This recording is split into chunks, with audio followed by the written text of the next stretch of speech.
Vamos abrir nossas Bíblias em Êxodo 20, versículo 2. Eu sou o Senhor teu Deus, que te tirei da terra do Egito, da casa da servidão.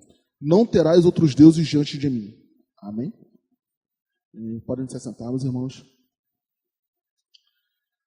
Bom, o assunto que a gente vai tratar agora, se puder colocar como título, diria sexo, drogas e rock and roll. Alguém já ouviu falar alguma vez disso na vida, né? Sexo, drogas e rock and roll. A mensagem não vai tender necessariamente para falar sobre moralidade sexual, drogas ou alguma coisa desse tipo. Mas a gente vai chegar nesse ponto do porquê esse tema, sexo, drogas e rock and roll. Esse lema ele surgiu no festival de rock. Talvez tenha sido o maior festival de música de todos os tempos. Foi nos anos 60, na cidade de Woodstock. Quer dizer, não necessariamente na cidade de Woodstock, nos Estados Unidos. Foi numa cidade próxima. Mas ficou conhecido como o grande festival de Woodstock. E esse foi o lema dessa festa. Foi um festival que durou mais de uma semana, onde muitas das coisas que vivemos hoje tiveram início lá. Foi o início das pautas feministas, inclusive, né? Tiveram lá. A questão do experimentar a vida, a questão do você experimentar de tudo. Coisas que vão do sexo, experimentar das drogas, enfim. Essa filosofia, ela surgiu de lá. Agora não faz parte da pesquisa breve que eu fiz, mas creio eu que tenha sido uma paráfrase da Revolução Francesa, que fala igualdade, liberdade e fraternidade. Então acredito que tenha sido uma paráfrase disso. Mas esses ideais, esse lema surgiu nesse festival. E eu sempre falo com o Ministério de Louvor que hoje nós somos um grande fruto desse festival de música. Por que isso? Esses ideais perduram até hoje. Só que ao invés do rock and roll nós podemos utilizar quaisquer outras coisas. Porque o que está por trás disso são três mandamentos, digamos assim, que é o se entregue, se permita e se entretenha. E assim, nesse festival, foi marcado pela relativização de conceitos. E essa relativização de conceitos fizeram com que a sociedade passasse a tomar novos rumos de comportamentos. Então, falando de liberdade do corpo, liberdade da alma e liberdade do espírito, a sociedade, num pretexto de ser livre, acaba se prendendo mais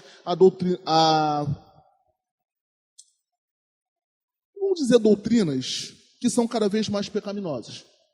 Então nós vivemos num mundo onde aquilo que antes era errado foi passando a ser desconstruído até se tornar certo. O que antes era um defeito passou a ser desconstruído através desse momento até se tornar uma virtude. Isso em troca de uma pseudo-liberdade. Então o que antes era uma degradação, eram experiências de degradação moral, intelectual, para o corpo, seja lá o que for, passou a se tornar experiência de vida. Então são esses conceitos que estão imperando em nossa cultura. Tá certo. Aí a gente lê esse versículo, não terá outros deuses diante de mim, e a grande pergunta que passa pela cabeça de quem está ouvindo eu conheço. E o que esse versículo, não terás outros deuses diante de mim, tem a ver com esses ideais, digamos assim. Eu queria abrir a palavra do Senhor. Vamos continuar em Êxodo 32, do 1 ao 6.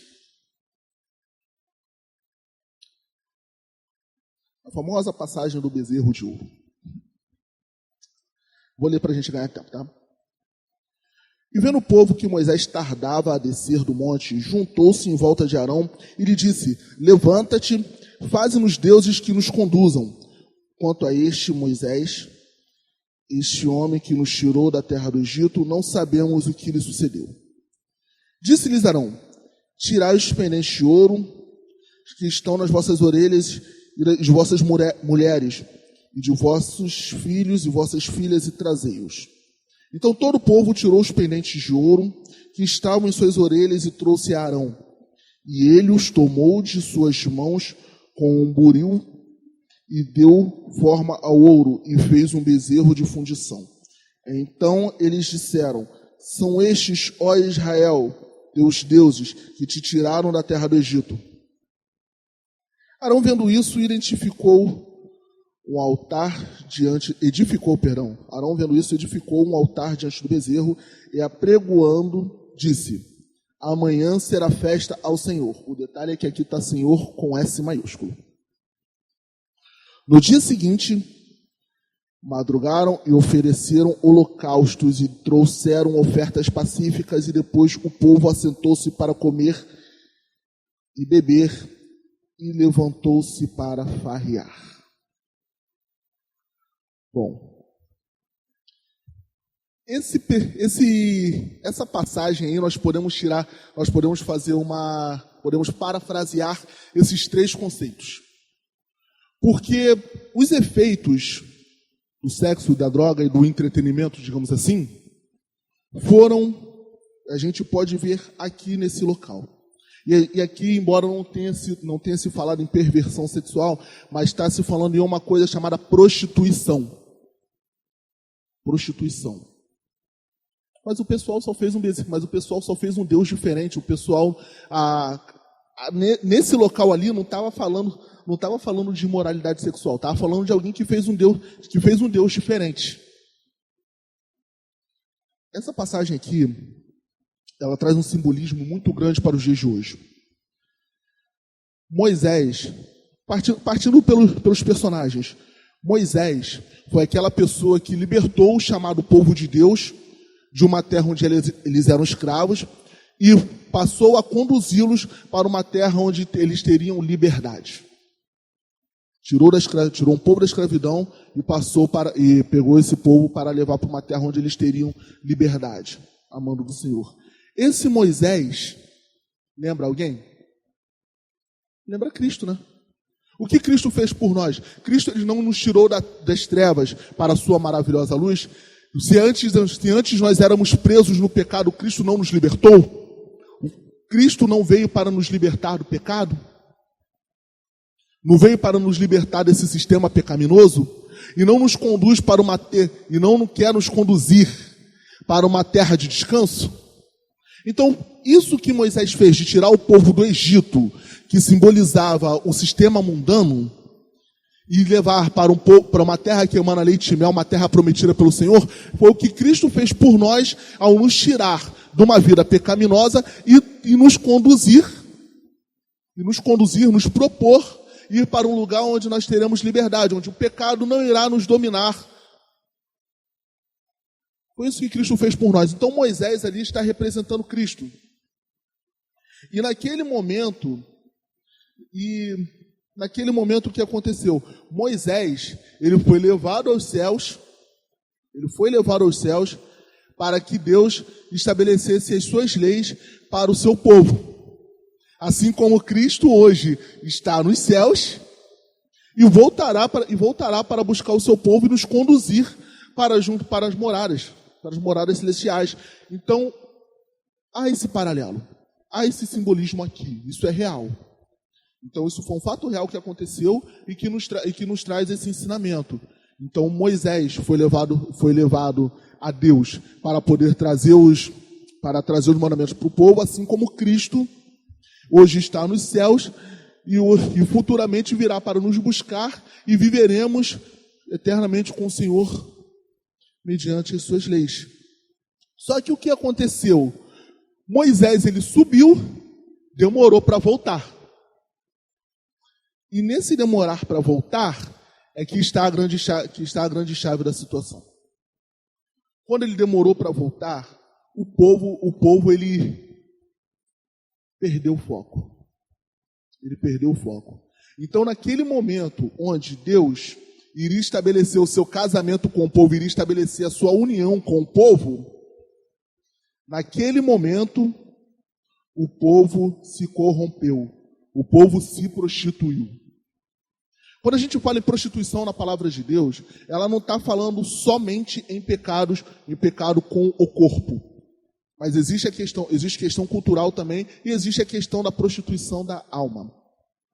Existe essa questão da prostituição da alma, onde, quando a gente divide aquilo que deveria ser dado somente ao Senhor, quando a gente divide com outra pessoa ou com outra coisa, nós estamos prostituindo a nossa alma. Deus, ele quer de nós um relacionamento exclusivo. Sim, Deus é ciumento. Deus, ele tem ciúme de nós. Deus, ele quer uma relação, da mesma forma que Deus estabeleceu uma relação com o povo inteiro, ele fala também com cada um. E da mesma forma que Deus, ele quer um povo, que ele separou um povo para ele fala também a cada um. Ele fala a cada um. Que afinal de contas, o que seria uma multidão se não fossem vários uns? Sim, Deus fala com todos e Deus fala com cada um. Deus separou um povo e Deus quer um relacionamento pessoal com cada um de nós. E quando a gente divide essa pessoalidade que a gente deveria ter com Deus, isso se chama prostituição. Nós estamos prostituindo a nossa alma. Vamos pensar um pouquinho melhor? A gente fala isso, nossa, então é fácil, então é só a gente não fazer uma imagem, é só a gente não adorar nenhum bezerro de ouro, igual eles fizeram. Tá, mas vamos parar para pensar um pouquinho. E quando a gente troca quando a gente troca estar entre os irmãos, quando a gente troca estar com Cristo por alguma outra coisa que a gente considera mais importante? E quando tem alguma coisa que nos prende nesse mundo, sabe? Um cônjuge, um filho, um carro, alguma coisa assim do tipo, dinheiro, uma conta bancária cheia, acho que não é o caso de ninguém aqui, né? Mas quando uma conta bancária vira o nosso Deus, e quando o nosso trabalho vira o nosso Deus? Pois é, isso é uma representação do bezerro de ouro. E esse bezerro de ouro aqui, voltando para os personagens centrais dessa passagem, então nós temos um bezerro de ouro que foi um objeto de culto. Mas antes disso a gente vai ver o quê? Arão, ele ficou responsável pelo povo do Egito naquele momento. E Arão, como responsável do povo, o qual Deus tinha colocado através da vida de Moisés, então ele tinha que fazer com que o povo continuasse fiel ao Pai. Só que Moisés demorou. Ora, Moisés demorou. Cristo já morreu, já ressuscitou, já são 2000 anos? Né? Já são 2000 anos, já é muito tempo, né? Já é muito tempo, né? E aí o povo falando, Moisés, não sabemos o que aconteceu. Vamos fazer um paralelo aqui com 2 Pedro 3. Depois a gente... Mantém o dedinho aí que a gente vai voltar. 2 Pedro 3, versículo do 1 ao 4. Diz: Amados, essa é a segunda carta que vos escrevo. Nas duas procuro despertar pensamentos puros na vossa mente. Quero que vos lembreis das palavras que já vos foram ditas pelos santos profetas e do mandamento do Senhor e Salvador, dado-me diante dos vossos apóstolos. Sabei que primeiro nos últimos dias virão escarnecedores andando segundo seus próprios desejos e dizendo: onde está a promessa da sua vinda? Desde que os pais dormiram, todas as coisas permanecem como desde o princípio da criação. Quantos cristãos já descreem da volta do Senhor Jesus? Que, afinal de contas, talvez até hajam pessoas que dizem que que essa doutrina que fala da volta do Senhor Jesus é uma coisa para colocar medo nas pessoas, e não é. Isso foi escrito já tem séculos. Séculos e séculos e séculos, a palavra do Senhor já mostrava que nos últimos dias haveria a descrença, assim como que aconteceu com eles. Então o povo estava naquele momento, achando que o Moisés não iria voltar. O que eles fizeram? Vamos criar alguma outra coisa. E pressionaram a liderança, que foi Arão, que tem a representação de um pastor. E nessa representação, o que acontece? Eles pressionando Arão, então vou fazer alguma coisa para entreter o povo, para manter o povo aqui. Vamos tirar o ouro, vamos tirar aquilo que a gente tem de valor e vamos construir alguma coisa. E assim nasce o bezerro de ouro. Bom, então vamos pensar no seguinte, vamos criar alguma outra coisa, vamos criar algum entretenimento, vamos criar uma festa disso, uma festa daquilo, vamos criar alguma coisa que atraia a multidão. Qualquer semelhança, acho que não é coincidência não.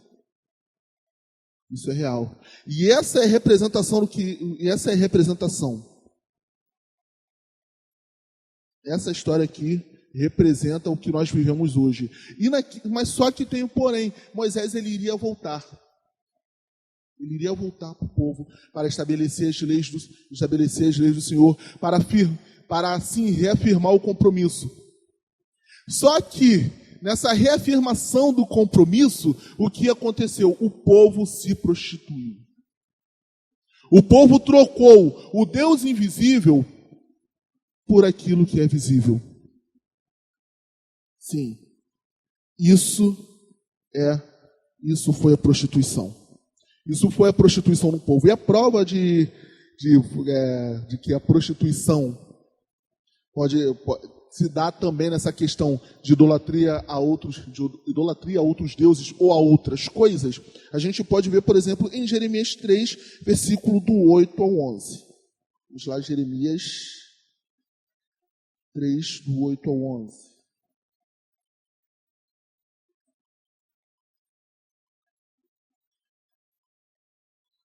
Que diz assim: dei carta de divórcio a infiel Israel, e a despedi por causa dos seus adultérios. Vi, contudo, que a sua infiel irmã Judá não temeu, e ela se foi e também se prostituiu. Pela fama da sua prostituição contaminou a terra, pois adulterou com a pedra e com a madeira.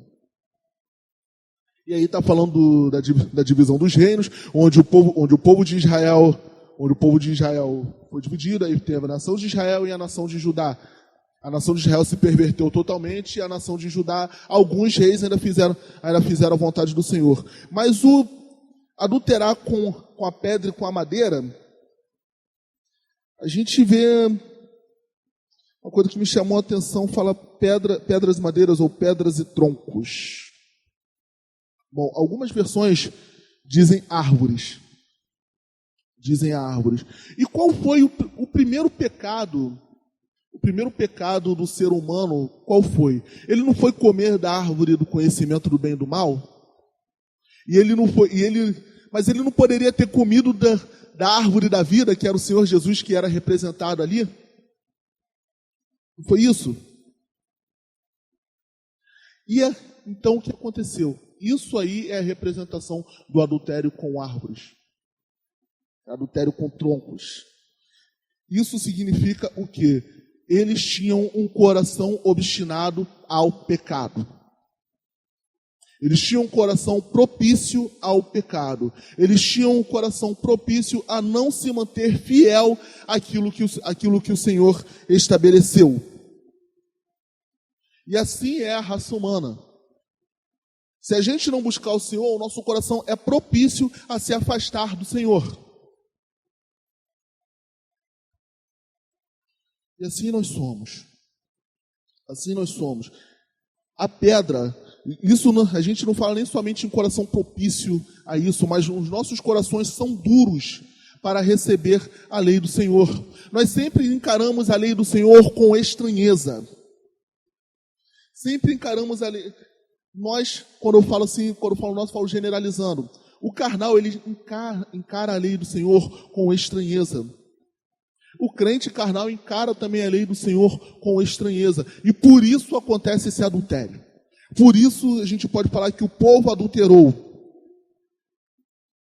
Ora, e em que isso aplica à igreja? Em que isso aplica à nossa congregação? Como já vimos, quando a congregação precisa urgentemente ser escravo de uma estratégia para poder se manter cheia, cara, já foi criado o bezerro de ouro. Quando a gente precisa de um motivo para estar na congregação sem ser Cristo, já foi criado o bezerro de ouro. Deus, o que ele quer, como foi falado, o que Deus quer de nós é o quê? É relacionamento com exclusividade. E quando nós dividimos a nossa devoção, algo único, sabe? Assim como a infidelidade no casamento começa quando a gente olha para outra pessoa, a infidelidade no casamento se dá no momento de traição e no momento de olhar, porque o que aconteceu? Uma parte do casal, quem traiu, está dividindo alguma coisa que deveria ser dada somente ao cônjuge com outra pessoa. Isso é prostituição. E a palavra de Deus nos diz que nós, igreja, somos noiva de Cristo. E como noiva de Cristo, nós devemos ter um relacionamento exclusivo com Ele. E relacionamento exclusivo com Deus não cabe espaço para mais ninguém. Não adianta dizermos que somos servos do Senhor quando dividimos a nossa devoção com o outro. Isso se chama adultério, isso se chama prostituição. Toda vez que nós dividimos a nossa devoção, dividimos a nossa adoração com outra coisa, com outra pessoa, nós estamos prostituindo a nossa alma. Seja com qualquer coisa, como, por exemplo, com um pastor. Sabe, às vezes quem tem redes sociais, às vezes vê pessoas colocando fotos com pastores famosos orando por elas. Não seria uma espécie de idolatria? Qual é a diferença da oração de um pastor famoso para a oração de um de nós? O Deus não é o mesmo? O princípio não é o mesmo que a fé? Não seria uma idolatria? Ou não? Às vezes, sem querer, numa breve distração, a gente pode se tornar idólatra. Isso temos muitas e muitas outras coisas para a gente colocar como exemplo. Mas a mensagem é: não prostitua a sua alma. Cuidado. Devemos ter esse cuidado. Enfim, e voltando para o tema inicial, quando a gente está falando, agora vamos falar sobre drogas. Euforia, excitação, relaxamento, alteração da realidade são alguns dos efeitos das drogas na mente humana. E tudo isso é acompanhado de uma tristeza profunda e sensação de vazio que vem depois que esse efeito acaba. Né? E geralmente alguma pessoa, quando passa a consumir alguma droga, boa parte das vezes é para fugir de uma realidade. Vou fugir de um estresse, uso uma maconha para relaxar. Eu vou fugir de uma vida pacata, então vou cheirar um pó, alguma coisa do tipo. Isso faz com que a pessoa fique elétrica, fique eufórica. Eu vou para uma festa e preciso ficar doidão, preciso agitar. Aí eu vou para... seja lá o que for. Então, quando a pessoa utiliza alguma droga, seja lícita ou seja ilícita, como uma bebida, por exemplo, que é uma droga lícita, quando a pessoa utiliza isso e consome exageradamente, uma das razões é para fugir da realidade. E fugindo dessa realidade, fugindo dessa realidade, aí causa vários outros efeitos. Eu estou falando de efeitos na mente, não estou falando efeitos no corpo, overdose, alguma coisa do tipo. Não, estou falando efeitos na mente, aquilo que a droga vai fazer causar. Muito bem. Então, o que acontece? Depois disso, vem aquela sensação de vazio. Depois que a onda acaba, depois que o efeito da droga acaba, vem a sensação de vazio. Tá, mas em que isso se aplica? Que isso se aplica à nossa congregação? Que isso se aplica a gente hoje? Como a gente estava falando da história do bezerro de ouro. Em Êxodo 32, versículos 6, 17 e 18, versículo 6 a gente leu. No dia seguinte, madrugaram, ofereceram holocaustos e trouxeram ofertas pacíficas, e depois o povo se assentou para comer, beber e farrear. Eles fugiram de uma realidade. Qual é essa realidade que eles tentaram fugir? A realidade de que Moisés estava demorando a voltar, e eu ainda precisaria me manter fiel. Essa era a realidade. Mas se Moisés estava demorando a voltar, eu preciso manter fiel? Não, alguma coisa tem que me prender. Nasce um outro Deus. E mediante esse nascimento de outro Deus, a realidade acaba sendo desconectada. E voltando aqui 17 e 18. Ora, ouvindo Josué a voz do povo que jubilava, disse a Moisés: barulho de guerra há no arraial. Respondeu-lhe Moisés: não é canto dos vitoriosos nem canto dos vencidos, mas é a voz dos que cantam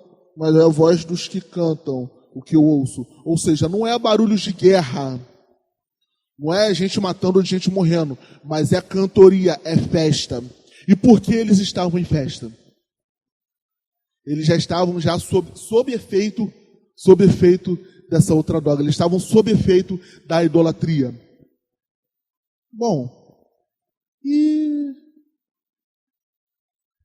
para nós, quando a gente para e ver situações,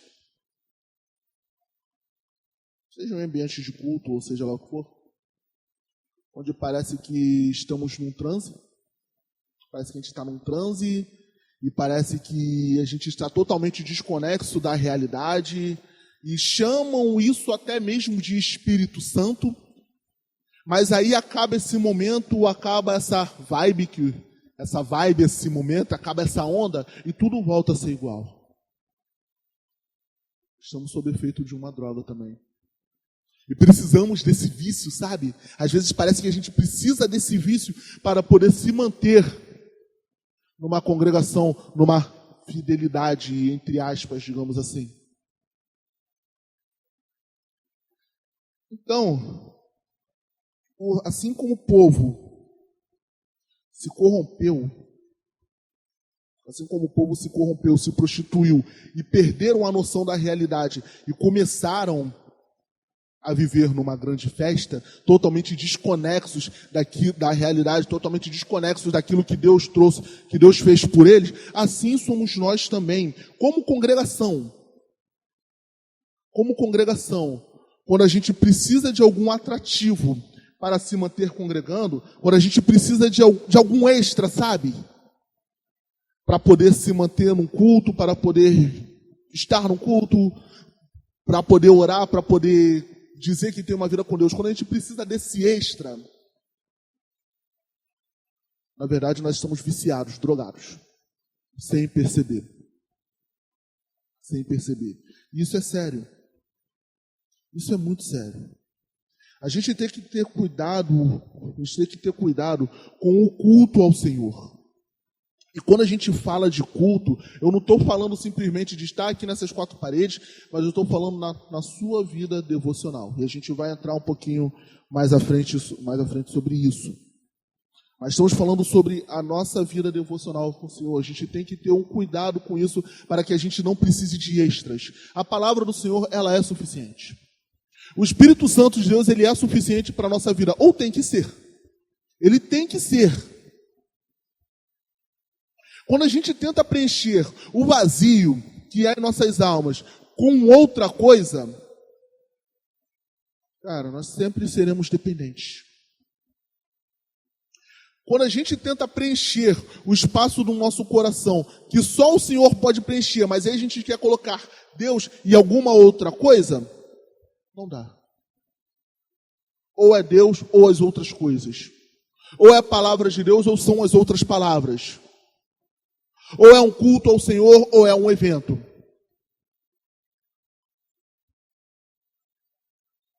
Ou é uma vida devocional ou é uma vida hipócrita. Os dois não dá. Ou um ou outro. Não dá. Nós não podemos e nem precisamos ter que consumir alguma coisa para que a gente se ache fiel ao Senhor. Para nos fazer se manter na igreja. Não. Não. Vamos jogar fora os nossos vícios. Vamos jogar fora os nossos vícios, meus irmãos. Precisamos jogar isso fora. Essa é a palavra do Senhor. Ela é suficiente. Essa é a palavra do Senhor. O Senhor deixou para alimentar nossa alma. O sacrifício de Cristo é único. É único. Não precisa de mais outra coisa. É único. E se queremos colocar alguma coisa além dessa realidade que nós temos, a gente está se drogando. Isso vicia. E quando a gente perde outra coisa, a gente acaba abandonando uma congregação. E eu falo abandonando a congregação porque Deus a gente já abandonou quando a gente começa a pensar nesses tipos de coisa. Quando somos dependentes de outros, isso não é um estímulo para andar sozinho. Mas quando somos dependentes, a nossa fé depende do outro, tem alguma coisa muito errada com a gente. E a palavra do Senhor, ela não fala para sermos dependentes, mas ela nos mostra que devemos ser interdependentes. E interdependentes, como a gente pode explicar isso? Bom, nós temos uma mão com 5 dedos. Cada dedo tem o seu próprio movimento. A gente pode fazer o seu próprio movimento. Mas todos ligados por uma única mão. Isso se chama interdependência. Onde nós somos independentes, porém ligados por um, que é Cristo. Então não podemos ser dependentes de outros ou dependentes de algo, mas dependentes de um, que é Cristo. Amém? E por fim, correndo um pouquinho, a gente falando sobre rock and roll. A questão aqui não é fazer uma crítica a ritmos, até porque eu sou um músico, não dos bons, não bom mesmo, não sou bom mesmo. Preciso melhorar muito. Mas a questão não é fazer uma crítica a ritmos, mas o que a gente fala de rock and roll, a gente pode se dizer entretenimento.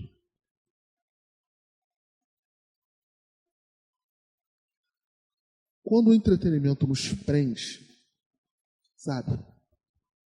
Voltando para a história do bezerro de ouro, o povo se prostituiu, criou uma nova droga e depois foi farrear. Foi comer e beber e eu imagino aquela festa lá que eu falei, a gente falou antes, no versículo 5 estava, amanhã será festa ao Senhor, né? Após edificar o bezerro de ouro, não foi isso? Arão, vendo isso, edificou um altar diante do bezerro e apregoando disse, amanhã será festa ao Senhor. Então eles estavam lá naquela festa toda, dizendo que era festa para Deus.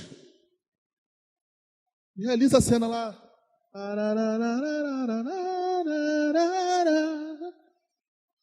Uma musiquinha assim, não pode nem cantar, senão pode tomar direito autoral.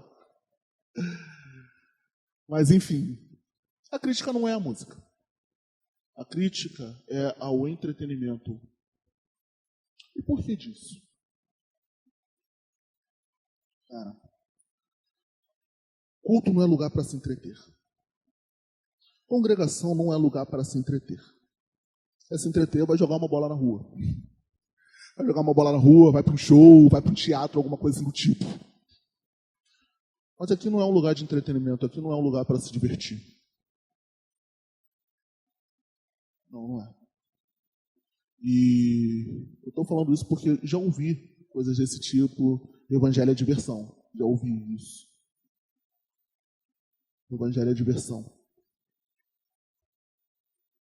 O sacrifício de Cristo não foi para que fôssemos livres para cantar, pular, dançar e correr, mas foi para que tivéssemos o perdão pelos nossos pecados. E o que aconteceu ali? Aquele povo, depois de se prostituir e depois de se entorpecer, eles passaram a se entreter. Se permitiram viver com outros deuses, se permitiram viver uma vida longe do Senhor, eles se entregaram a outros deuses, se permitiram e se entreteram. Essa foi a grande questão. Se entregaram, se permitiram, se entreteram. E há uma grande lição que a gente pode tirar disso. Porque o que acontece? Uma festa, um evento, uma vibe, ela é efêmera, ela passa. A onda de uma droga passa. Uma vibe passa. Um arrepio passa. Mas a relação que o Senhor quer conosco é uma relação exclusiva e duradoura. Qual é o prazo de validade dessa relação com o Senhor? Eterna. Mas ela perde a validade? Perde quando a gente se afasta dos caminhos do Senhor. Deus, Ele quer causar em nós muito mais do que meros arrepios. Deus, Ele quer ter uma relação com a gente, não só de criatura e criador, mas Ele quer ter uma relação de pai e filho. Mas a todos aqueles o quanto receberam, deu-lhes o poder de serem feitos filhos de Deus, a saber, os que creem no seu nome. Deus, Ele não te chamou para viver uma vida louca. Deus não te chamou para ser um doido na presença dEle. Mas ainda, uma vez eu ouvi um amigo meu dizer uma coisa muito interessante. Deus não fez ninguém para ser um Zé Ninguém. Deus, Ele não criou um Zé Ninguém. Ele não fez pessoas para se tornar um Zé Ninguém. A gente se torna quando nos afastamos do Senhor. E eu não estou falando de pobreza, eu não estou falando de alguém que vive à margem da sociedade, não. Mas a gente se torna um Zé Ninguém, uma simples criatura, quando a gente rejeita o relacionamento de pai e filho que o Senhor quer conosco. E aí a gente deixa de ser filhos e passamos a ser criaturas. Mais um no meio da multidão. Eu, sem Cristo, sou apenas um cara grandão no meio desse Brasilzão de meu Deus. Você sem Cristo é mais um. E Deus não fez ninguém para ser mais um. Mas em Cristo há valor. Há valor em nós. Não por méritos nossos, mas em Cristo há valor. Quando temos Cristo em nós, nós temos um valor. Cristo em nós, a esperança da glória. Quando o Senhor olha para a humanidade e vê Cristo em você, então ele não vê mais uma criatura, ele vê um filho. Mas para sermos filhos, nós devemos ter a forma de Cristo. Nós devemos viver uma vida em adoração ao Senhor, nós devemos viver uma vida em devoção ao Senhor. E começa com coisas básicas como falar com Deus todo dia. Sabe uma coisa? Eu não sei quem foi que disse essa frase. Mas é bem interessante. Se não há culto na vida, não há vida no culto. Vamos pensar no contexto da congregação. Se não há culto na vida, não há vida no culto. Como assim? Se não existe culto na vida, se nós não temos uma vida em devoção ao Senhor, então não há vida no culto, ou seja, não há manifestação da vida de Deus no culto. Se nós não temos uma vida com Deus fora daqui, não vai ser aqui que a gente vai ter. Se não temos a presença de Deus fora dessas quatro paredes, não vai ser aqui que a gente vai ter.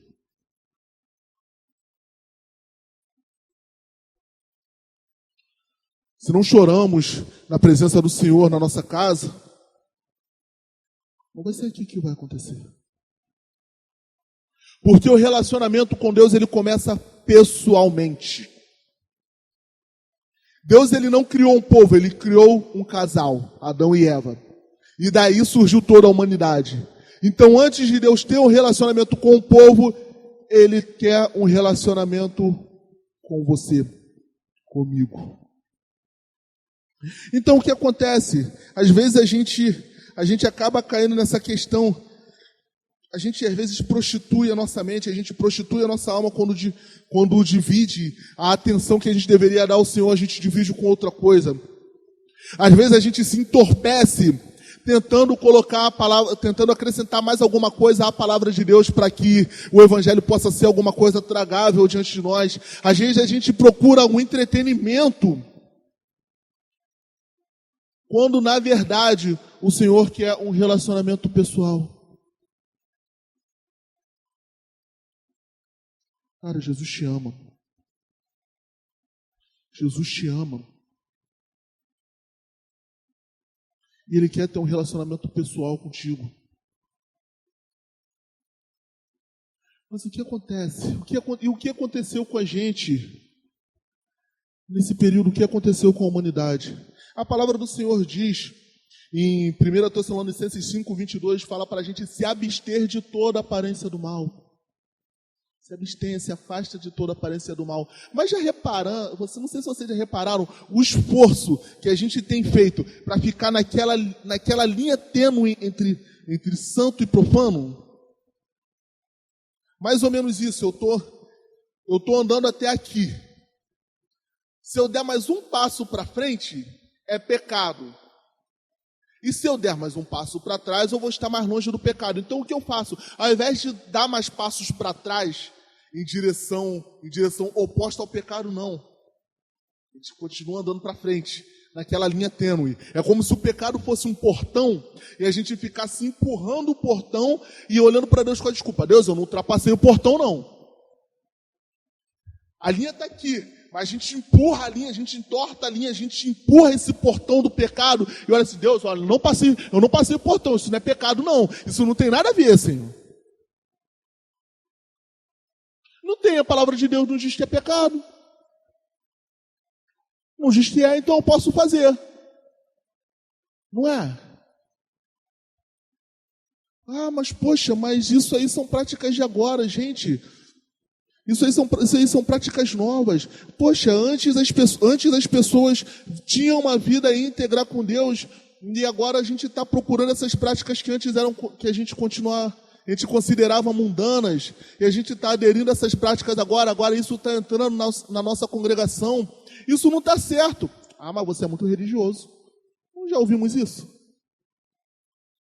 Ouvimos ou não? Quando a gente fala de coisas que na palavra de Deus às vezes não condenam, necessariamente não condenam, mas por questões de testemunho, a gente simplesmente se abstém. E por que isso? Porque tem coisas que são aparência do mal. Sabe? Quando a gente já procura esses tipos de coisa, quando a gente já procura viver na linha tênue entre o santo e o profano, a gente já está se entorpecendo. A gente já largou o Senhor. Só não sabe. Só não sabe. Só não sabe. Mas olha, a palavra do Senhor diz, Romanos 12, vamos abrir aqui rapidinho. Versículo 1 e 2.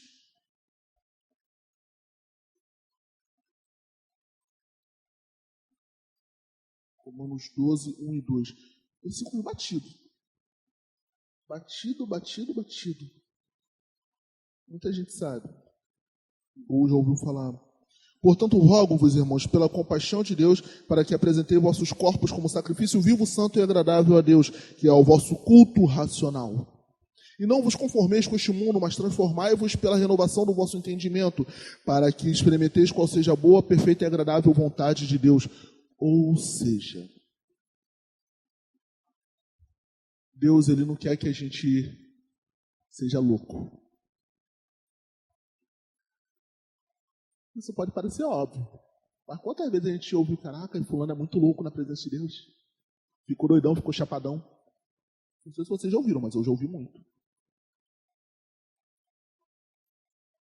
E sinceramente eu não consigo entender uma geração de chapados quando a palavra de Deus fala para a gente oferecer um culto racional.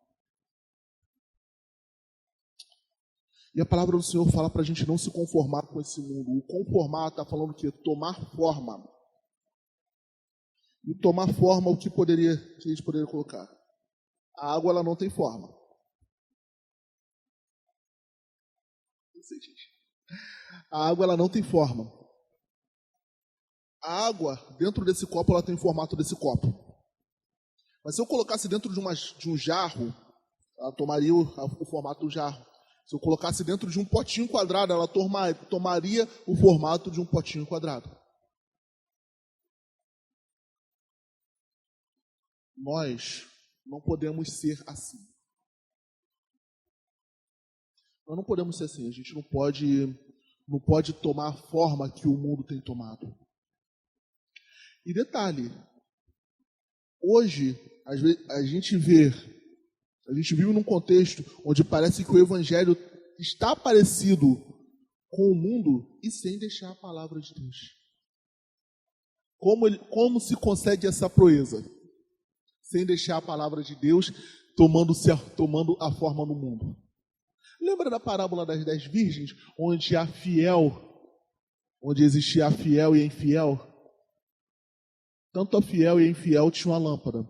E a palavra de Deus fala, lâmpada para os meus pés é a tua palavra e luz para os meus caminhos. Então a fiel e a infiel tinham a lâmpada e a lâmpada está falando da palavra. Quando fala das virgens, está falando na verdade de duas igrejas. A igreja fiel e a igreja infiel. As duas elas tinham a palavra, só que uma tinha um óleo e essa foi chamada de fiel. E o óleo representa o Espírito Santo. Então, quando a gente não guarda o Espírito Santo, a gente acaba se tornando infiel e a gente acaba tomando a forma que a gente não deveria tomar. Deus nos fez para a honra e glória e louvor dEle. Deus nos fez para honrarmos, fez para glorificarmos a Ele. Ele nos fez bons, mas nós pecamos e passamos a ser maus. Mas há um jeito para isso.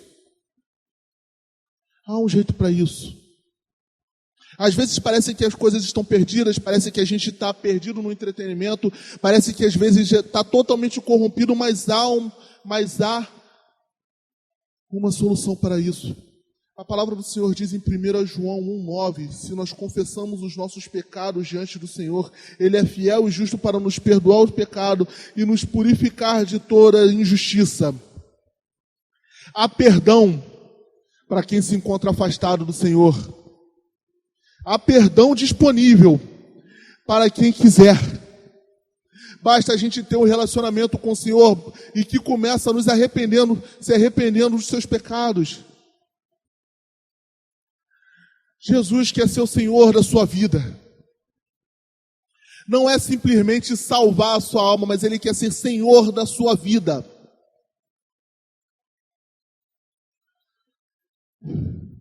Nós precisamos reconhecer o senhorio de Deus em nós. Precisamos reconhecer o senhorio de Deus em nós. E é isso que Jesus Cristo quer em nós. Ele quer ser Senhor de nós. E quando recebemos ao Senhor, aí a gente deixa de ser uma criatura, a gente deixa de ser para Deus um Zé Ninguém, a gente deixa de ser mais um na multidão e passa a ser filho de Deus. Passamos a ser filhos do Senhor. Olha, dizem por aí que todos são filhos de Deus. Não, todos não são filhos de Deus. Não são todos filhos de Deus, mas aqueles que recebem ao Senhor, esses são os filhos de Deus. Esses são os filhos. E Deus nos chamou para ser filhos. Então o momento de abandonar o pecado é agora. O momento de abandonar o pecado é agora. O momento de parar de prostituir a alma, dividir a atenção que deveríamos dar para Deus com outras pessoas é agora. O momento da gente parar de buscar entretenimento é agora. O momento da gente buscar alguma coisa para aliviar a nossa mente é agora. Buscar é o Senhor enquanto se pode achar e invocar enquanto Ele está perto. Porque Deus, Ele quer ter um relacionamento paternal com a gente. O pecado nos fez perder a condição de filhos para ser criaturas. Mas Cristo, através do seu sacrifício, através do seu sangue, propõe para nós que nós deixemos de ser meras criaturas e voltemos a ser filhos. Amém? Vamos levantar, vamos fazer uma oração ao Senhor.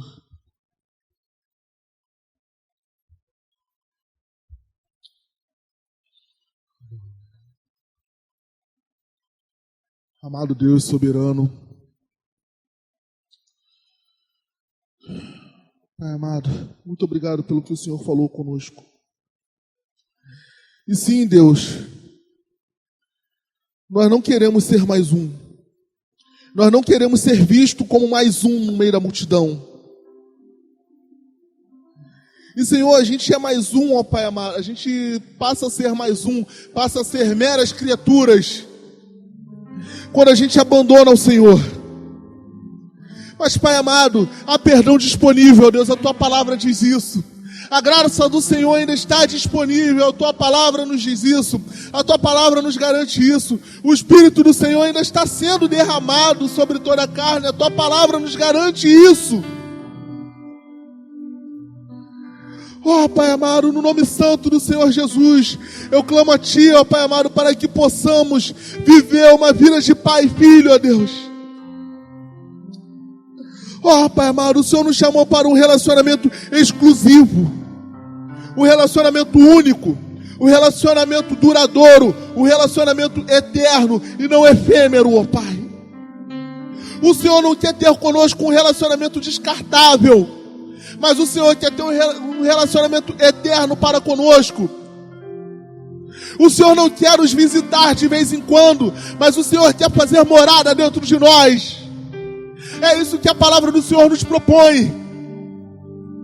A palavra do Senhor não propõe uma visitação somente, mas sim, ó Pai amado, algo eterno.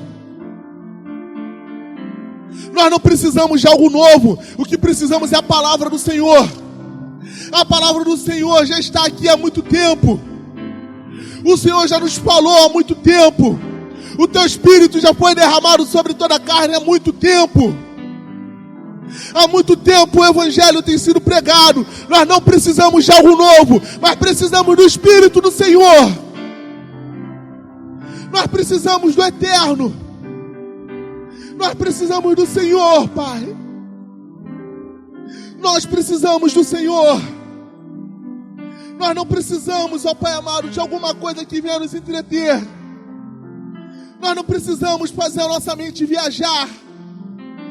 Nós não precisamos de Deus e mais alguma coisa, não.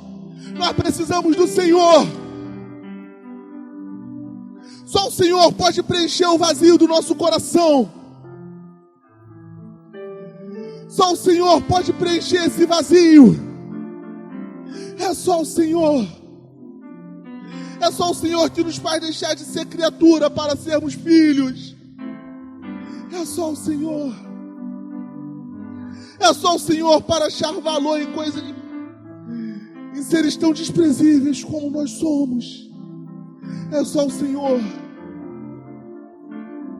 O Senhor nos deu algo de mais valioso, que foi o Seu Filho Jesus.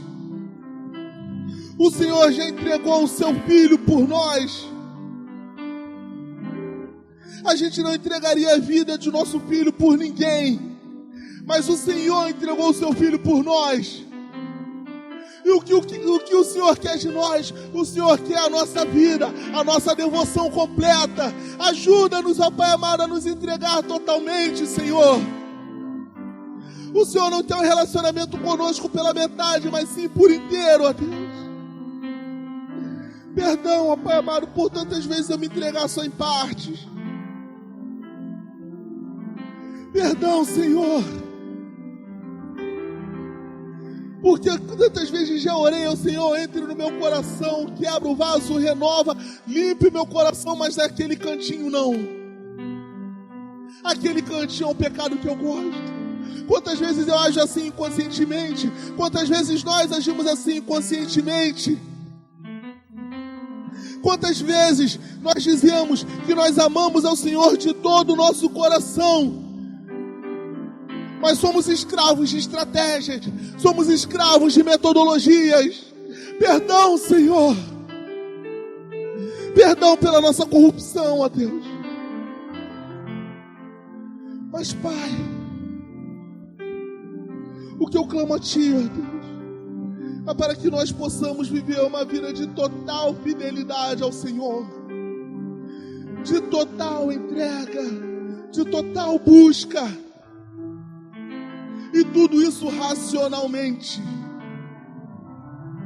Racionalmente, Senhor, com a consciência de que Cristo é o nosso Senhor e Salvador.